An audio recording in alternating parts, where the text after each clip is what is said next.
Bucky, if you know, I preach to my kids. If you love something and you work your ass off, it should work. Sure. And medicine this, medicine that, for pain in your mind or pain in your back. Take 2 of these, you'll forget about that. Don't get caught up in the day-to-day facts. Put a patch on it and look away. Can't tell you if it'll come back someday. What's up, guys? Welcome to the Crazy Horse Fishing Saloon. Crazy Horse Fishing Saloon is a part of Chesapeake Bay kayak fishing. Today, I hope you guys are excited because I'm super excited. me too. This is a selfish thing for me. You guys are going to enjoy it, but I'm looking forward to picking the brain of Walleye Pete, who's with us today. Pete, thanks so much for coming out. My pleasure. I haven't been fishing much, so I want to come out and talk about fishing since I'm not fishing. Well, why haven't you been fishing? Because it stinks, and I don't take people fishing when it stinks. And I'm getting a boat ready for Florida. So the boat's in my driveway. I've been prepping it. So, well, let's just start talking about that, because I go down to Florida all the time. Okay. So, let's talk about that. I've read your Facebook page. I know you're going to do some fishing down in Florida. What was behind that decision, and what are you doing to prep? Oh, this is an easy one here. The bite last year stunk at the power plant, and I fished the power plant in the winter. I live 1.8 miles away from the power plant. When I'm at the outflow, my house is 1.8 miles away. You're right there? I'm right there on the hill, just down in the next, right near Flag Harbor. So I fished there in the winter. Why wouldn't I? It would be foolish not to. So I fished there in the winter since '95.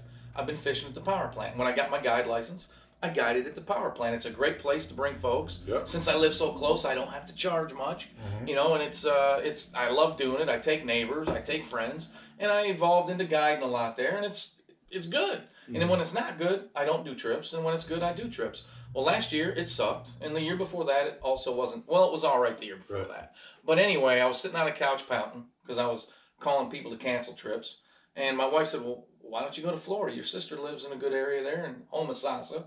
She lives in Homosassa, Florida, and why don't you go to your sister's and go fishing? Go figure something out." Wait, you're doing this without the wife? Correct. I got a good wife. I have an understanding wife. She is the bomb. Well, I was just talking about things that I would be jealous of him. First of all, his boat that we'll talk about in a little bit. Second of all, that's my wife's the bomb too, sweetheart. If you hear this, you're upstairs. You're great, but that's pretty cool. So we were sitting there, and she said, "Why don't you go to Florida?" And I'm thinking. It took me 2 seconds to think about it, and then she pulled her computer onto her lap and booked me a trip to Tampa. And then, you know, I was going to rent a car and drive up to my sister's, about an hour and 15 minutes north of there. A buddy from Dunedin that I met a long time ago, Jeff Vickers. His name's Captain Jeff Vickers on Facebook, Instagram. Captain Jeff Vickers. I feel like I'm Facebook friends with him. You probably are, because I met him at the Susquehanna Flats. Yeah. And him and I became friends at the Flats. He saw that on Facebook that I was coming down there. He called me and said, "Pete, I'll pick you up at the airport. I'll take you to Florida Fishing Products headquarters. I'll get you to meet those guys, and I'll take you fishing a whole bunch." He's a guide. I'm like, holy crap, that's amazing. So before I even got the trip going at all, this guy, Jeff, is offering to take me and teach me about his area. But I went to Homosassa, and I learned that I could not fish those waters. I could do it with a canoe. I'm taking a canoe to Florida also. Yeah. So I couldn't do it with a regular boat. And then I went to Yankeetown. Too deep? No, rocks. Too shallow? Rocks and craziness. Because your boat drafts in like a foot of water. No, but these areas are not any. There's oyster piles that are out of the water, sometimes just under, and then that stuff that's under the ground in Florida, it's hard. So you don't want to hit those. It's not like hitting a sandbar on Chesapeake Bay or a mud, whatever. So anyway, I learned what I could do and what I could not do in Florida. I had a blast learning what I couldn't do, and I had a blast learning what I could do, and that's out of Dunedin, Clearwater, Tarpon Springs. It's forgiving in the Intercoastal Waterway. There's a bunch of barrier islands, so when the wind is blowing 20, 25, there's protection. So all my trips are with folks from up here. So I've got 30-something trips booked with everybody from up here. So they're all flying down, and I don't want to cancel the trip because of that. Right. My buddy says, "Well, if you cancel a trip, we'll get them on a golf cart and we'll take them around bar hopping." because they got a cool little town there. But anyway, I did a bunch of trips. My buddy Jeff taught me that ballpark, and here's what it is. It's the islands of the Eastern Shore, but it's in Florida. And it has different fish and more fish. It's like Timon Island. It's current plus structure equals fish. Poplar, all that. Yeah, well, current plus, it's grass beds, it's islands, it's points, it's rips, it's mangroves. We don't have those in the Honda or any of those areas. But it's water that... You could catch the crap out of some white perch on mangroves. Can you imagine? I can't imagine, but I have to practice what I preach, so I'm a little nervous going down there because it's seminars. Like you're going to see next 2 weekends from now. Or whatever. I preach, current plus structure equals fish. You can employ it anywhere you go. I preach that. Now I'm going to have to practice that. So I'm going to... you kind of made it as a charter guy when you can switch states, go 900, what is it, about 800 miles south?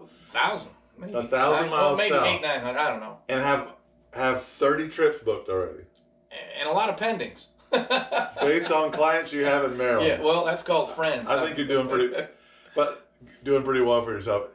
In terms of your charter business, like one thing you guys might be wondering, Chesapeake Bay kayak fishing, what do you have a charter guy on for? Well, I'll tell you why.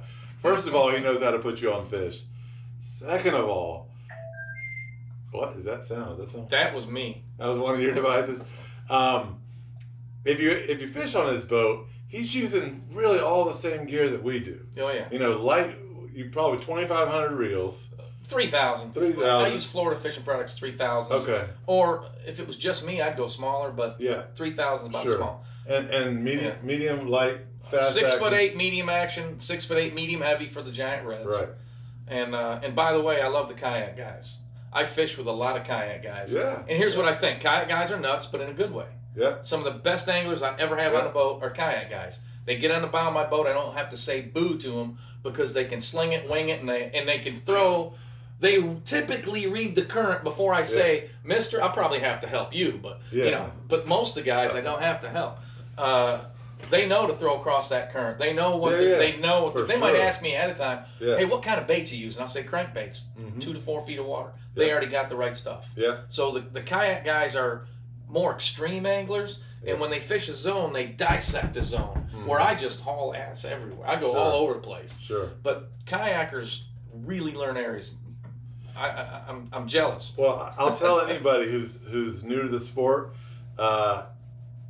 If you're new to this region, book a trip with this guy because he's going to save you a whole heck of a lot of time. Learning trends, finding out where fish are, learning patterns, and then you can reproduce the same thing in a kayak. I've taken a lot of folks on learning trips where they wanted to learn, so I cover lots more ground. Even if we're catching, I still move. Yeah, I'm going to plan one. Just to cover ground. Yeah. Talk to Cambo Trout. We're going to. I love Cambo Trout. We're going to book you in August. Tommy Tech Outdoors. I love him. Yeah. Cambo Trout. Cambo Trout. I could not get him to keep his mouth shut. He's on the bow of the boat. He made a great video on my boat. He watches my video. Okay, that's cool. That's all good. He was on the bow of my boat, and I must have had to yak at him 5-6 times throughout the day. Shh, because we had a slug of big ones that were it was in April, and he's throwing crankbaits and he's aggressively working the crankbaits, and a slug of big fish came right to the boat chasing his big fish being 25, 28. Sure. Nice fish. Nowadays that's big. That is nice. That's a good fish. And he's like, he saw it swirl and he said, "Did you see that?" He yelled. I'm like, "Holy shit!" And then he kept joking about it on his video because I was after him. He completely gets it, but he gets excited. He's a very excitable fisherman. No, I was telling him while we were actually watching some of his videos. He was over here a couple weeks ago. Is this me? Yeah, it's you. Yeah. Good. And I was actually telling him I need to pick up some of what he does because his excitement comes through on his videos. When I'm fishing, I'm just like focused in, but the viewer wants to hear the excitement. Yeah. But how did you get into charter fishing? You were telling me a little bit before. Well, in '95, I got stationed at Andrews. I fished a lot. I fell in love with it fast because I'm used to walleye fishing and trout fishing. Yeah. And it's more of a finicky, you got to hit it at the right time. You spend a lot of time casting and not catching. But I got on the Chesapeake Bay the very first time, and these guys that I went with were chumming. Yeah. And I was slinging a bucktail out of my walleye tackle box into the chum, and they weren't hitting it too good. I caught a couple bluefish, but then I stuck a chunk of chum on there and was like, whoop, fish on, fish on, fish on. And it was rod bent, drag, and holy crap, this is good. And I saw hundreds, if not thousands, of fish. So the next week I bought a boat. So I had my own boat for Chesapeake Bay, and then that was '95. And then I got to know the bay some. I met some good people, and it just kind of evolved. And then a situation occurred where a guide license came available, and the guy was willing to hold it for me until I got my Coast Guard license, and then I got my Coast Guard license in 2000 and started guiding April of 2000 at the Susquehanna Flats. Yeah. Captain Richie Gaines helped me get started and gave me some leftover trips that he couldn't do, and then it just kind of rolled from there. And I part-timed for 4 years and retired in 2004, and I had to decide, let's see, I retired from the military, I've got a clearance, I've got these things that could get me a really cool, crazy probably job that maybe I might not want to do because I might not be alive still. Right. But I had to decide to go fishing and gamble or get a real job and make big bucks. I decided to go fishing, and I haven't looked back. I've been lucky, very fortunate, lucky. Yeah. If you I preach to my kids, if you love something and you work your ass off, it should work. Sure. And it's, knock on wood, it's worked. Yeah. I've had to work. Well, you're going to Florida and you've already got 30 trips booked. So I do, yeah. Something's worked. One of the things that I mentioned that I think is really cool about how you do it is, when I first moved here and I was trying to learn about fishing, I was checking out charters, and it was all these guys pulling 20 rod spreads with what are they called? Oh, come on, the thing that helps the planer boards. That's pretty messed up. We can't even come up with that. No, that's good. I'm actually glad that I've been ran over by a couple planer boards. But you do all light tackle, jigging and fishing. Where did that start? Why? What was the motivation behind that? Well, walleye fishing in upstate New York. My dad, my grandmother, Runaway Ruthie was my Parker boat was named after her, Runaway Ruthie, and her and my grandmother and my dad and me fished all the time for walleyes on Oneida Lake in upstate New York. We did a lot of jigging. Yeah. So we did a lot of jigging. We did sling spinners and worms too. But once I got to Maryland and those fish bit. Yeah. They bit. I'm like, you put a lure near bluefish and stripers and they all fight for it. It's I don't need to use bait. I saw the trolling going. Trolling did not turn me on. Yeah. It didn't. I was told I had to do that to catch fish. I bought 4 trolling rods. I bought some things, and I took my Key West boat that I bought, and I went trolling in May of '95. I mean, it works. It was May of '95, and but I didn't catch anything, and really? I never used them again. I only did it once. Yeah. And then my fishing evolved from there with meeting folks, and the summer fishery was great. So I just I've never trolled ever, not one time. Yeah, never. Yeah, that's how I got started, trolling, and then I'm still, you'll probably still yell at me. I feel like I've gotten a lot better with the jig. I'm not going to yell at you. I'm going to instruct, and I'll hug you after. So the Maryland DNR has proposed some fishing regulations for striped bass that present some fairly significant changes. Yeah.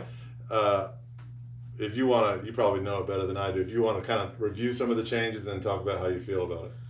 Well, it's been coming for a while. Yeah. That's why I went to Florida last year also to learn, because I saw that they were thinking about, word on the street was they could close catch and release and cold water fishing.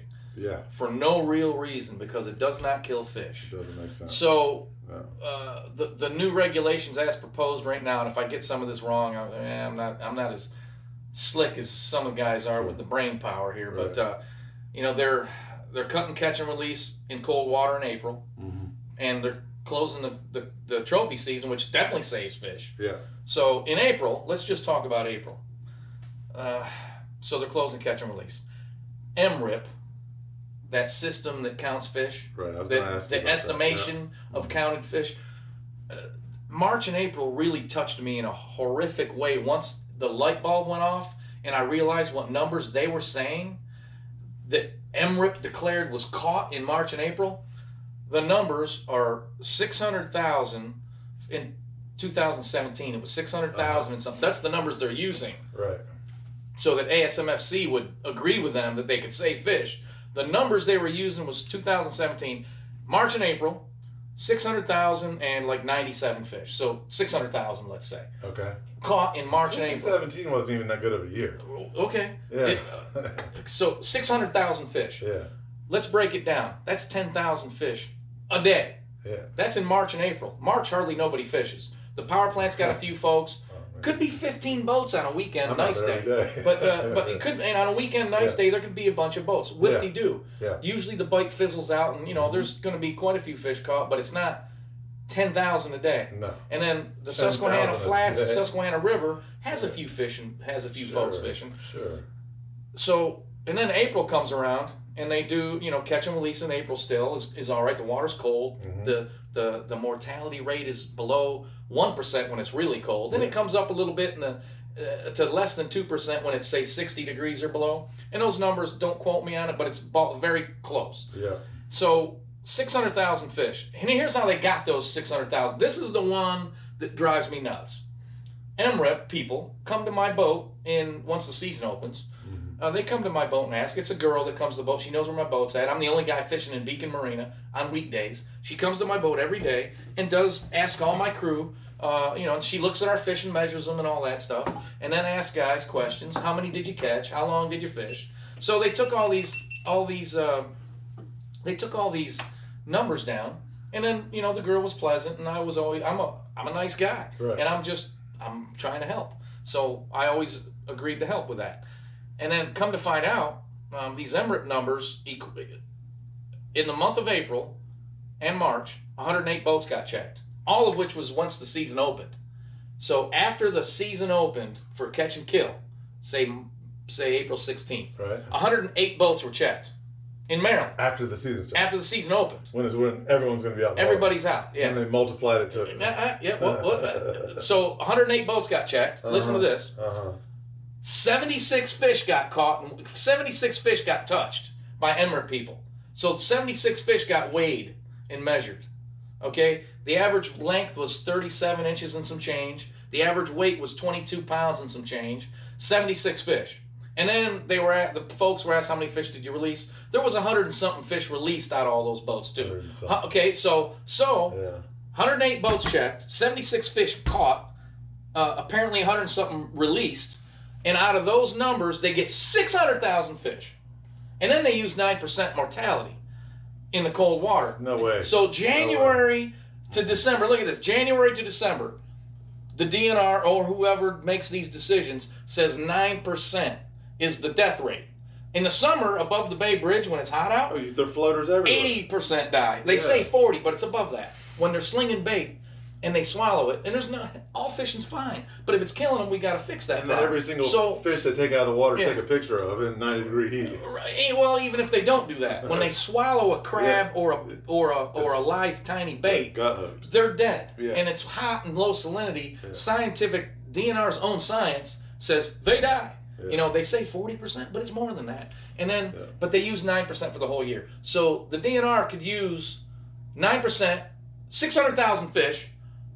And they're declaring to the ASMFC they're going to save this many fish by cutting us off. Yeah. And then, and the charter boat associations got to vote on stuff. And if I've talked to some charter boat guys, and I would vote just like they did. Get rid of Pete's fishery, because we don't do that. And I don't blame them for that. Yeah. I would have voted the same way. Let me have my fish. But maybe I wouldn't have, because I really want to save the fish. Sure. But also, like, the fact of the matter is, I know you do a lot of catch and release nowadays anyway. Oh, heck yeah. Yeah. If your clients, this is kind of off the script a little bit. That's all right. But if your clients, if you just told them all from this point forward, you're all catch and release, would your business hurt that bad? No, mine would not. Yeah. Okay, charter boat's a different animal. They're meat slingers. They got to kill fish to take home, and that's fine. That's how it's worked in Maryland for so long. Right. And I'm not from Maryland, so I didn't grow up like that. But the charter boats feel like they got to have 2 fish also. Yeah. That's another thing. Yeah. The regulation change is going to make it so wreck guys like you can only take 1 fish, but the charters can take 2. which is me too. I can take 2 if I want to. Right. I don't know if I'm going to do that. And a lot of guides have already declared they're only going to do 1, and those are part-time guys that have real jobs.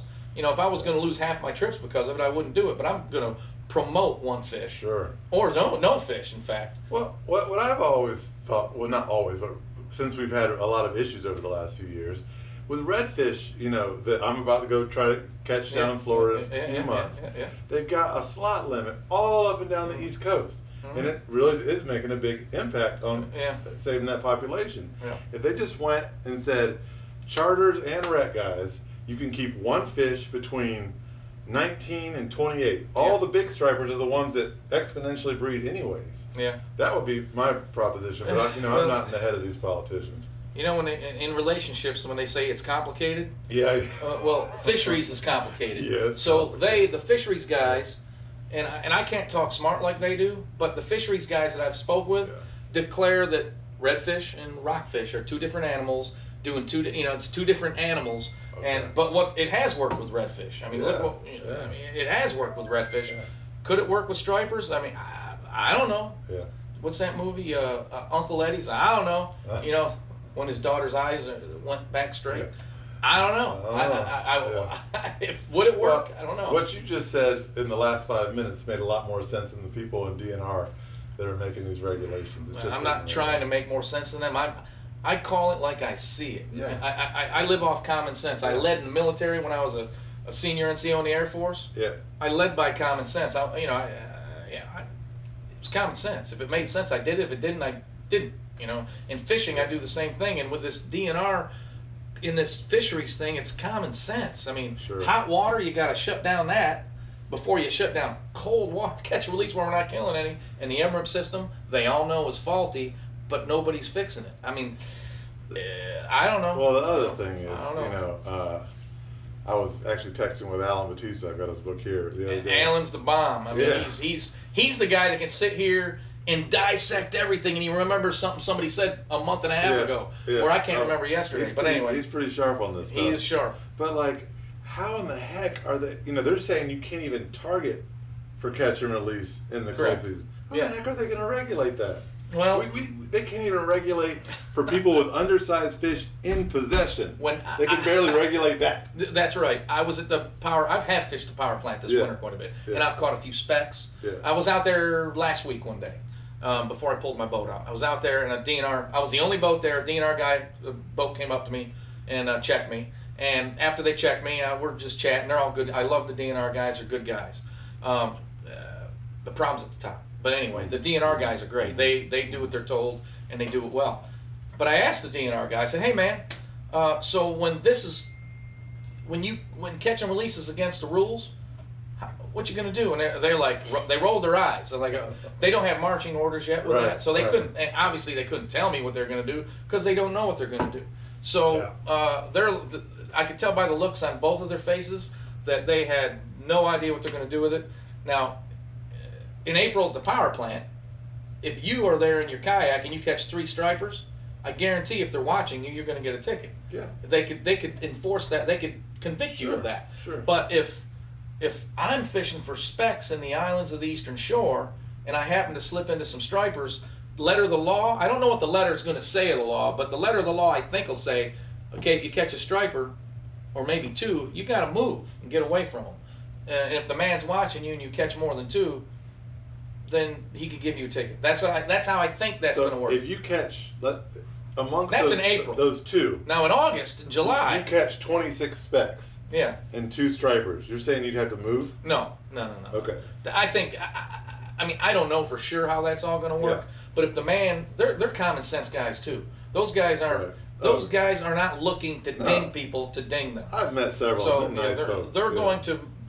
There's no doubt they're going to enforce whatever they're told to enforce, but what you just 26 for one, you're not ever going to see 26 specks and 2 stripers. No. If you did, I hope I find them in that. 26 blues. But in the summertime, when the charters or whoever is trolling for max and blues and they catch stripers, there's no way they can enforce that. No. And then at the meeting at the ASMFC, the Maryland representative stated to the ASMFC that they could enforce it, that they already do enforce. But I think that was a little bit of a fib or misleading. I don't know that occurs all that much, and the DNR leader was trying to get the votes to get his conservation equivalencies voted for. Yeah. And one of the people brought up a question. Well, how are you going to enforce that? And our guy from Maryland, representing our fish, we can enforce that. We do it all, And that's not his exact words, but it's hard to. I don't like to say things that I don't know is true, so I can't. But it's messed up, is what it is. Yeah. That is true. It's messed up. So if you're talking to a lot of, I think most of the viewers that watch this are recreational guys. Yeah. If you're talking to those guys, what's something that your average weekend warrior rec fisherman can do to make a difference in this, to have their voice be heard? Get on Alan Batista's letter and sign it. Let's not get crazy, and when we're communicating with folks, we want to communicate effectively. Yeah. What I tell my 23-year-old son and my 17-year-old daughter. Don't cuss at me. I like how you're pointing at me when you say that. Don't cuss at me. Speak. Right? If you don't agree with me, speak to me with respect. Yeah. Don't yell. Yeah. And don't cuss. Be effective. Yeah. And if you're not effective, they're not going to listen. No. Now granted, CCA and folks in the past in Maryland have tried to work it in slow, but now it's getting to the point where it's got to be a little more aggressive now, and Alan's got a good letter there that explains it all. He exposes, to me, when I listen to it, it's like, bang, that's exactly what's going on. Yeah. And everything he says statistically is verifiable. It's not like he's making it up. Yeah. It's verifiable stuff. So, he makes a lot of sense. And is everybody going to be happy with regs? No. The way the regs are going, I'm not happy. But you know what? Here's what we do. We adapt and we overcome. That's why I'm going to Florida. Yep. We adapt and overcome and do what we got to do. Yep. Well, we're going to do this is actually going to be a 2-part series. We're going to come back and do another episode next week. Well, actually, we're going to shoot it right now, so don't judge us. When we're in the exact same clothes in a few minutes. I'm going to release it next week. But listen, guys, if you want to support the channel, I've got these stickers that I've just made, the Chesapeake Bay kayak fishing. It's a good, inexpensive way to support the channel. I'm selling them for $5. I'm going to be completely transparent with you guys. I make them for a little over $1 a pop. I'm giving $2 of that $5 to Heroes on the Water. It's a great cause. So really, I'm just making my money. You ain't getting rich. I ain't getting rich. You're not buying my boat from me. Right.